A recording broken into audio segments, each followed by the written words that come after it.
Assalamualaikum teman-teman, apa kabar kalian semua? Semoga kita selalu diberikan kesehatan dan rezeki yang berlimpah. Amin amin ya robbal alamin. Baik teman-teman, kelihatan kan ya di kolong meja aku belum aku kasih gorden sebelumnya. Dan alhamdulillah ini sudah dikasih gorden ya. Dan ini banyak juga yang nanyain itu gordennya dipakein apa ya. Dan ini ya teman-teman, kolongnya itu aku kasih sejenis kawat gitu ya teman-teman, kawat besi gitu yang dibeli per kilo gitu. Di sini tuh 1 kilonya 22.000. Tapi menurut aku kalau beli 1 kilo tuh kebanyakan, seperti aku ini banyak lebihnya masih teman-teman. Harusnya itu seperempat pun cukup gitu ya, kalau enggak setengah kilo lah ya. Kalau setengah kilo ya 11.000 teman-teman. Dan di sini Pak Su yang pasangin ya teman-teman, karena dia tuh lebih tahu ya teman-teman, dan lebih kuat gitu ya, karena harus kencang gitu pasanginnya. Karena ini aku pasang gordennya kan dari dalam gitu ya teman-teman, jadi harus kuat gitu, harus kencang. Tapi kalau teman-teman gitu yang gordennya sangkutin di luar aja gitu ya, kaspa tuh dipaku di bagian luar, mungkin kita perempuan juga bisa pasangnya gitu teman-teman, tinggal dikaitkan aja gitu ya kalau bagian luar gitu ya, kalau pakunya di luar gitu. Ini kan pakunya di dalam Pak Su taruhnya gitu, jadi otomatis aku nggak bisa pasangnya teman-teman ya. Di sini tuh diukur dulu ya teman-teman, dilebihin gitu panjangnya, terus dipotong ujung ke ujung itu dilingkarin gitu ya.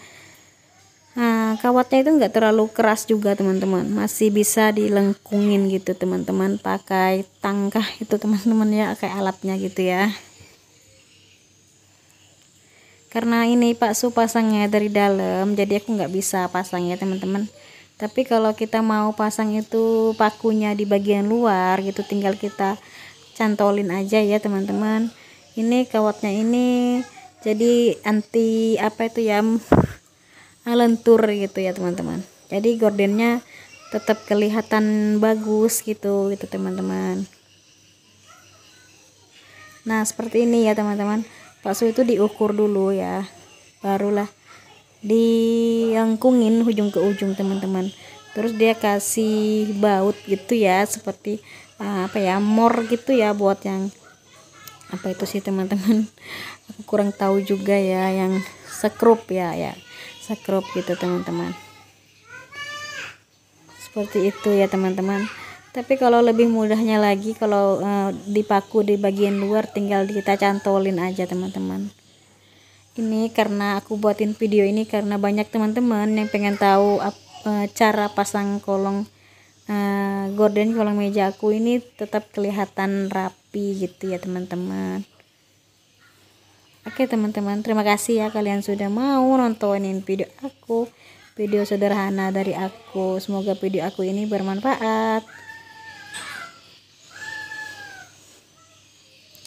Oke teman-teman, banyak juga yang nanyain, ini gordennya aku cuman bikin sendiri ya, bukan bikin sendiri, aku suruh itu pas tukang jahitnya yang bikinin, aku cuman desain aja teman-teman gitu teman-teman. Aku beli kain yang 2 meter dan setengah meter bagian merahnya itu teman-teman, gitu ya teman-teman, cara Pak Su bikin pasang gorden kolong meja teman-teman.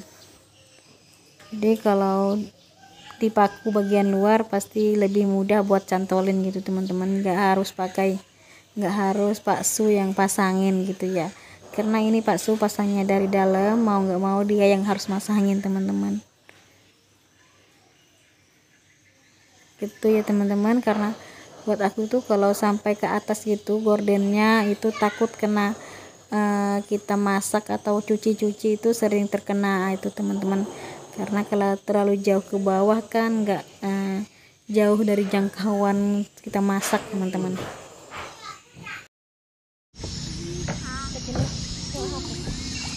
Ngono.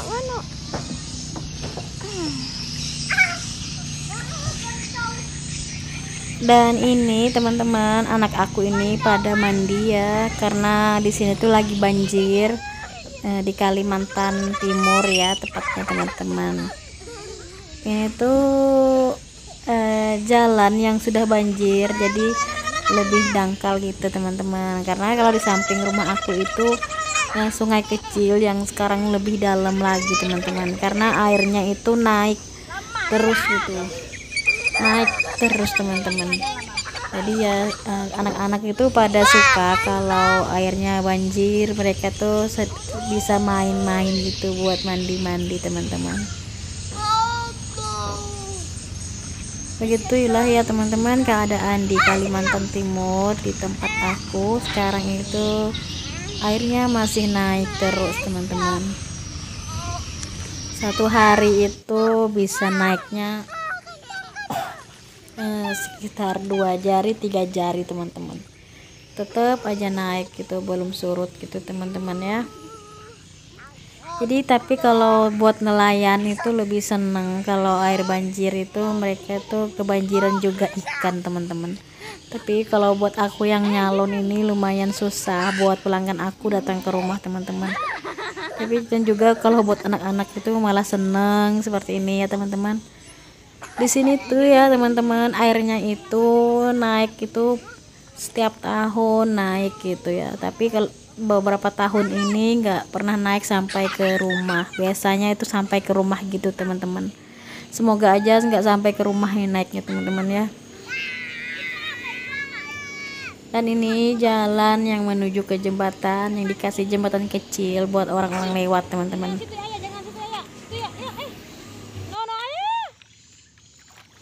Dan di sini itu ya teman-teman, airnya itu namanya itu air Mahakam. Jadi sungai Mahakam itu airnya keruh ya teman-teman, jangan berharap airnya seperti air di laut gitu teman-teman, gitu ya teman-teman.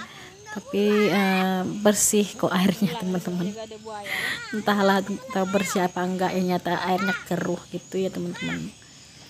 Di sini tuh sungai Mahakamnya luas sekali teman-teman. Di sini tuh yang ini tuh jembatan di dekat rumah aku teman-teman, di bawahnya ini sungai, dan itu kelihatan kan ya teman-teman, airnya itu sangat dalam sekali teman-teman. Jadi nggak mungkin, aku takut anak aku jatuh ke situ teman-teman. Gitu ya teman-teman, kelihatan kan ya rumah aku itu dikelilingin pagar yang nggak karuan teman-teman. Tapi yang nggak apa-apa dibanding anak aku takut jatuh ke sungai dekat rumah gitu teman-teman ya. Biarlah rumahnya nggak lihat enak, nggak enak dilihat kalau di bagian luar gitu teman-teman. Tapi ya nggak apa-apa, takut anaknya jatuh ke sungai ya, daripada jatuh ke sungai gitu teman-teman, mending rumahnya dipagar sama papan yang nggak karuan teman-teman ya. Seperti itulah ya teman-teman keadaan rumah aku. Nanti aku rencana mau juga room tour keseluruhan ya, karena ini permintaan teman-teman juga gitu teman-teman ya. Apa lah ya teman-teman, walaupun nggak enak dilihat, banyak pagar-pagar papan gitu. Dan ini si dedeknya itu nggak mau pulang teman-teman, terus aku paksain aja teman-teman, karena aku takut dia jatuh ke sungai ini teman-teman.